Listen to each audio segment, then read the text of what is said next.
मैं दिनेश शाह को छोड़ने वाला नहीं। मेरे अंटी में ऐसी खबर है कि अगर वो खबर अपनी मार्केट में आए तो दिनेश शाह को बहुत भारी पड़ने वाला है।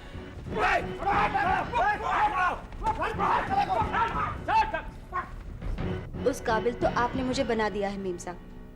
दिन भर आपकी सेवा करूंगी और दोपहर में कुछ घंटे ब्यूटी पार्लर में नौकरी करूंगी। मीम साहब, वैसे मेरी ज़रूरतें बहुत कम हैं, गुजारा तो बड़ी आसानी से हो जाएगा। और मेरे बचत खाते में कुछ रुपए है अभी। क्या? बाकी तबीयत खराब है? लेकिन कब से रक्षंदा? मुझे बस अभी पता चला। मुझे अभी तक नहीं पता चला। ऋषभ, कभी कभार तुम्हें अपनों का पता खुद पता लगाना चाहिए। मुझे क्या करना चाहिए इस बात का एहसास तुम मुझे 24 घंटे दिलाती रहती हो, लेकिन तुम्हारे और दोस्तों को क्या करना चाहिए? उनको जाकर कभी कुछ नहीं कहती, क्यों? अगर वो जिंदा है तो दुनिया के किसी न किसी कोने में तो रहती होगी, इसी आकाश के नीचे तो रहती होगी। अब तुम मेरी पहुंच और मेरे हाथ की लंबाई देखती जाओ, अपना वक्त बर्बाद मत करो। तुम उस एयर होस्टेस का नाम और पता बताओ। संध्या राव। इस घर की सारी खुशियां निकल गई है तू नागिन। अब क्या बचा है तेरी खुराक के लिए? क्या है? मेरे को खा जाओ। सब कुछ जो चाहती थी हो तो गया, अब निकल जाए यहां से। Get out, get out, get out.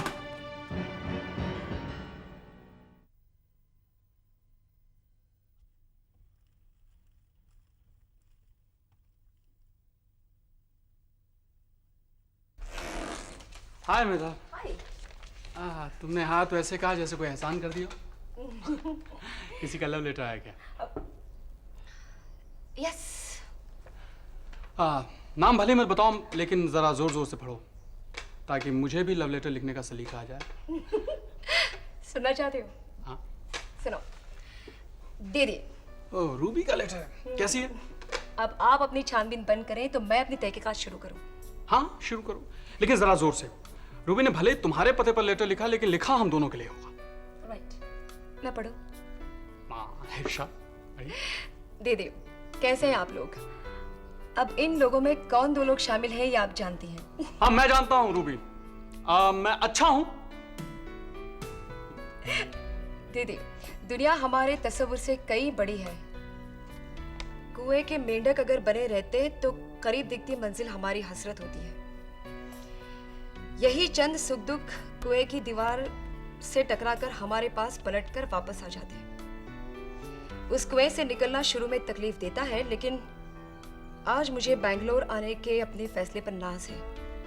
बहुत बड़ी बड़ी बातें लिखती है रूबी। गुड। नई हवा में सांस लेना दिल में नई हसरतें और आंखों को नई मंजिल दिखाई देती है। कहने का मतलब है कि मैं बहुत खुश हूँ। इतनी खुश नहीं जितनी आपके प्यार की चार दीवारी में रहकर थी। यहाँ सब बिल्कुल ठीक है। एकनाथ कैसे हैं? वैसे ही खूबसूरत है। आप कैसी हैं? उतनी ही हसीन है। Thank you. और कैसी है मल्होत्रा इंडस्ट्रीज? मामला कुछ गड़बड़ है रूबी। ऋषभ से मुलाकात होती है? ऋषभ से एक बात याद आ गई। उस दिन मैं मल्होत्रा इंडस्ट्रीज में गई थी तो मैंने क्या देखा। कंप्यूटर डिवीजन की एक नई इंचार्ज आई है, रक्षंदा खान। वो ऋषभ को इंटरव्यू कैसे दिया जाता है ये सिखा रही थी। Can you imagine? एक दिन था जब ऋषभ ने मेरा इंटरव्यू लिया था और आज ऋषभ इंटरव्यू कैसे दिया जाता है ये उससे सीख रहा था। है ना कमाल? हाँ कमाल है। जब मैं अंदर आया था तब तुमने लेटर पढ़ना बंद नहीं किया था और ऋषभ का जिक्र आते ही उसे अधूरा छोड़ दिया। अच्छा मेरा, मैं चलता हूँ। कहाँ? एक जरूरी काम याद आ गया, मैं तुमसे दोबारा मिलता हूँ। और हाँ, रूबी का लेटर पूरा पढ़ लेना।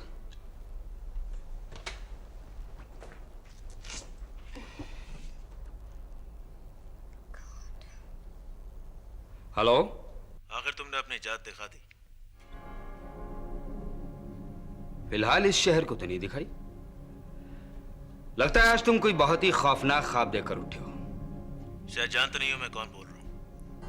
हर जानवर की अपनी आवाज होती है। बकरी मिमियाती है, घोड़ा हिनहिनाता है और कुत्ता भौंकता है। और तुम्हारी आवाज में मुझे कुछ वैसी ही खासियत नजर आ रही है। खैर, जात तो तुम्हारी पता चल गई, अब जरा नाम भी बताओ। मुझे जानना बहुत भारी पड़ेगा इस बात की तुम गांठ बांध लो दिनेश शाह। मैं करण बोल रहा हूं, जिसके यहां से तुमने वसीयत चोरी करवाई है। करण? बहुत नाम सुना है मैंने आपका। मिस्टर करण, ये चोरी करना टुच्चे लोगों का काम होता है। मुझे जो चीज चाहिए होती है मैं उस पर कब्जा कर लेता हूं। मैं तुम्हारी तरह नहीं हूं कि किसी कमजोर आदमी का कत्ल करके उसकी वसीयत हथिया लूं। तुम्हारे जैसे रंगे सियार बहुत देखे हैं मैंने, और उनके रंग भी धो चुका हूं। तुम धोबी भी रह चुके हो, ये मुझे आज मालूम हुआ। आने वाले कल में जो तुम्हें मेरे बारे में पता चलेगा वो सुनकर तुम खुद ब खुद यहां से गायब हो जाओगे। वसीयत चोरी करवा के अगर तुम सोचते हो कि तुमने बाजी मार ली तो ये तुम्हारी गलतफहमी है। करण आज तक नहीं हारा, और मैं भी आज तक नहीं हारा हूं मिस्टर करण। यही तजुर्बा करवाने के लिए जिंदगी ने तुम्हें मेरे सामने भेजा है दिनेश। इतनी बुरी तरह से हारोगे, इतनी बुरी तरह से हारोगे कि पिछली सारी कामयाबियां तुम्हारी फीकी पड़ जाएंगी।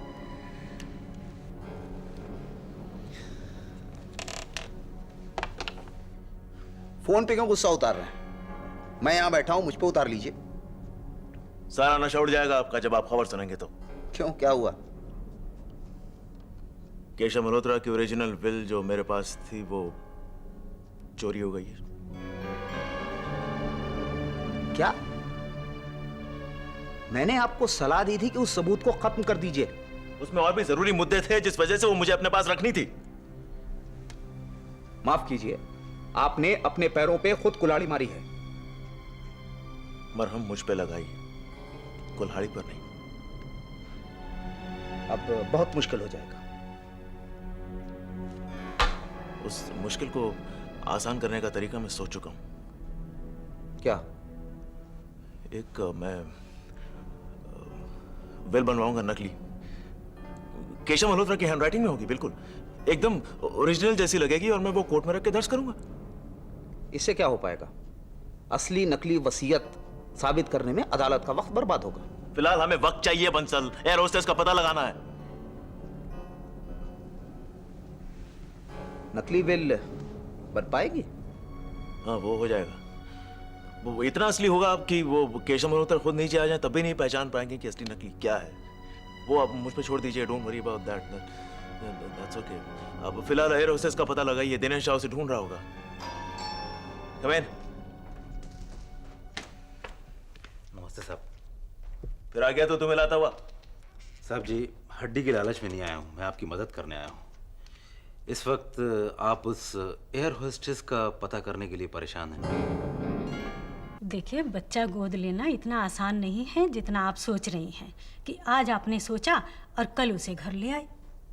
लेकिन मिसेस पाटिल, जब समाज ऐसे प्रैक्टिस को प्रमोट करने का दावा करता है तो फिर अनाथ आश्रम से बच्चे को घर में लाने में इतना वक्त लगता ही क्यों है?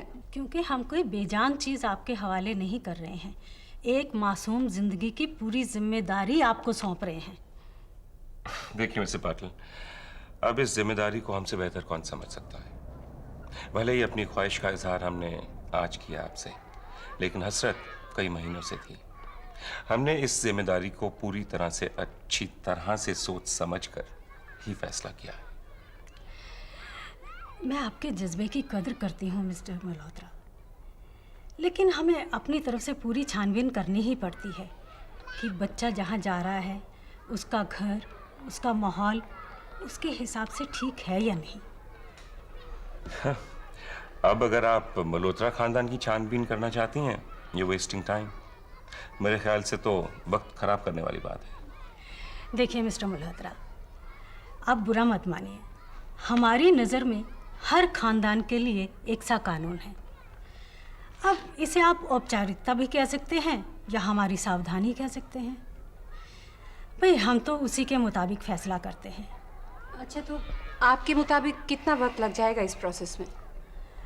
यही कोई 3-4 महीने।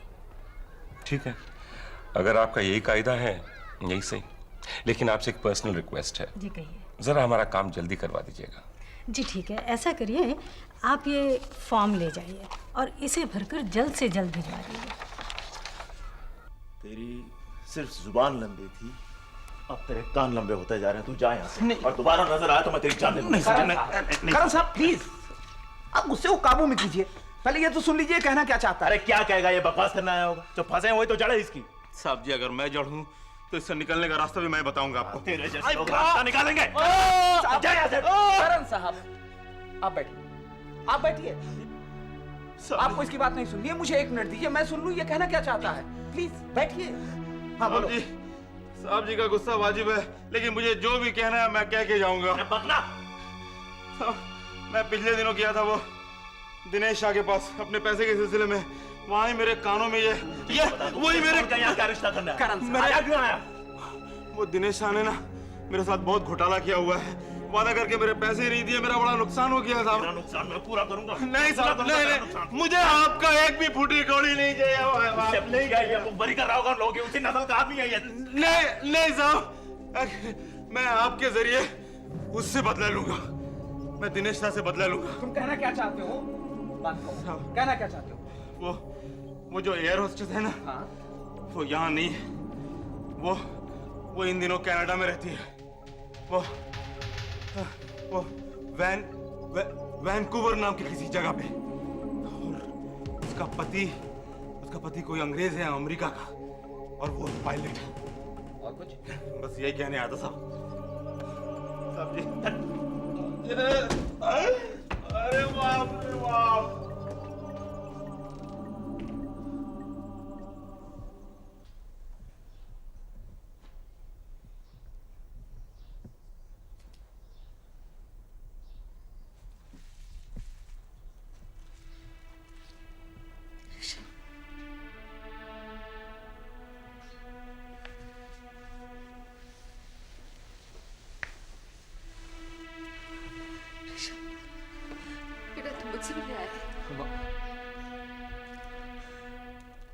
इतना भी पत्थर दिल नहीं हूं मां कि तुम इतनी बीमार हो और मैं तुमसे मिलने भी ना हूं। तू आ गया है ना, देख तेरी माँ कितनी जल्दी ठीक हो जाएगी। जाने दो मां, जाने दो, बेकार की बातें मत करो। तुम इतने दिनों से बीमार हो और मुझे खबर तक नहीं भिजवाई। और कम से कम किसी से कहलवा कर मुझे इन्फॉर्म तो कराया होता। लेकिन मेरी हिम्मत ही नहीं पड़ी बेटा। वैसे भी तू मेरे नाम से कितना परेशान होता है। मैंने सोचा कि यही तो प्रॉब्लम है मामा, यही तो प्रॉब्लम है। तुमने हमेशा से मुझे गलत समझा है। या तो मेरे जज्बात लोग समझ नहीं पाते, या फिर मैं खुद अपने जज्बात समझा नहीं पाता किसी को। जज्बात समझाए नहीं जाते बेटा, सीने से लग के महसूस किए जाते हैं। आज मेरे सीने लग मत रो, मैं आ गया मां।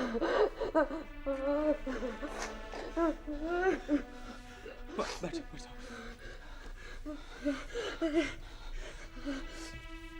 लेकिन मां, ये अचानक तुझे हो क्या गया मां? तू इतनी बीमार कैसे होगी? क्या तुझे मिलने का बहाना चाहिए था बेटा। मैं तो अपनी बीमारी का शुक्रिया अदा करती हूँ। अब जब तू मेरे सीने लग गया ना, मेरी सारी बीमारी खत्म हो गई। मां, आज तुम्हें सीने से लगाने के बाद मुझे ये महसूस हुआ है कि मैं बेकार में अपने आप को इतना अकेला बना रहा था। मेरी जिंदगी में एक तू ही तो है मां, तू ही तो है जो इतने प्रॉब्लम्स के बावजूद आज भी मेरी जिंदगी में कायम है। मैं तो डरता हूं मां,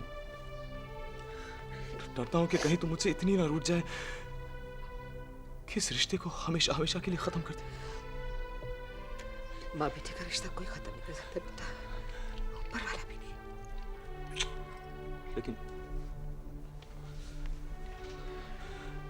लेकिन इस दौरान मैंने तुम्हारे साथ जो कुछ भी किया है, मेरा बर्ताव जो रहा है, तुम तो मुझसे नफरत करती होगी माँ। जिसको अपने कोख से जन्म देते हैं उसे नफरत नहीं होती। हाँ, माँ बेटे में थोड़ी देर की नाराजगी जरूर थी, लेकिन मुझे सिर्फ एक डर था, ये नाराजगी खत्म होने से पहले कहीं मेरी उम्र ना खत्म। माँ ऐसा मत बोल माँ, ऐसा मत बोल माँ।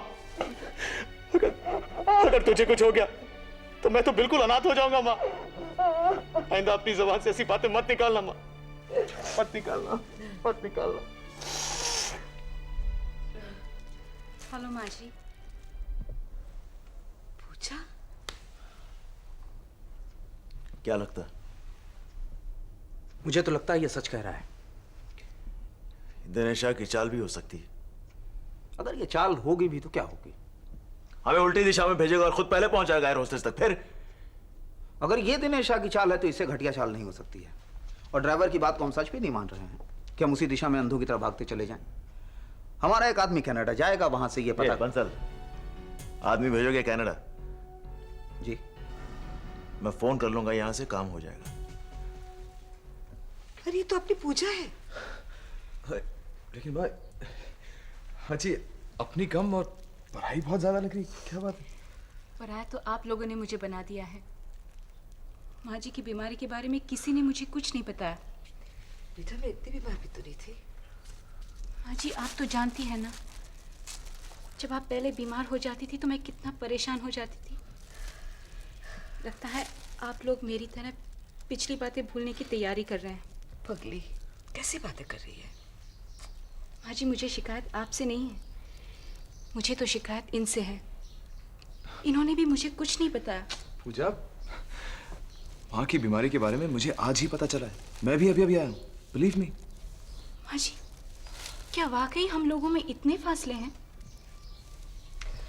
आज सारे फासले मिट गए बेटा, सारे।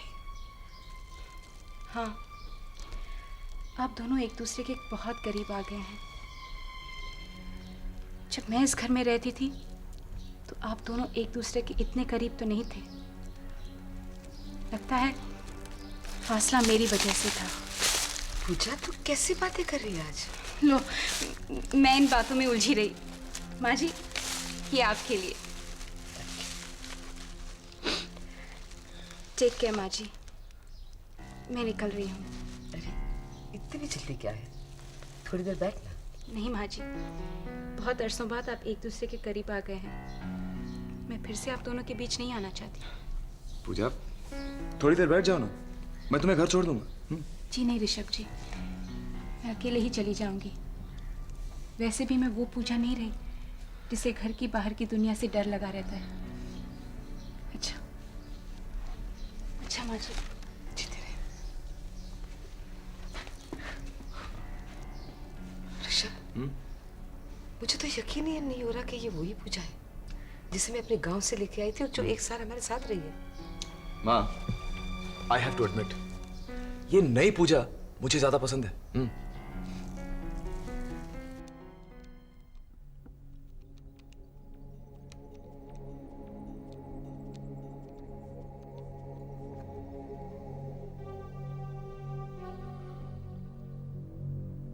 हेलो, मैं मिस्टर जयेश पटेल से बात कर सकता हूँ? बहुत अर्जेंट मामला है। हाँ जयेश, मैं बंबई से बोल रहा हूँ। इंदर राज मल्होत्रा, पहचाना? हाँ हाँ भाई, बहुत जरूरी काम है तुमसे। कीमत जो भी तुम तय करोगे, बस बोलो नहीं, बस मांग लेना, कुछ भी ले लेना। हाँ, तो बात यह है कि एक एयर होस्टेस है, नाम संध्या राव। हाँ, पता वैंकूवर कनाडा, पति पायलट, अमेरिकन है, और काम एयर होस्टेस का काम तमाम। शान की खातिर जान की बाजी, मान की खातिर ईमान की बाजी,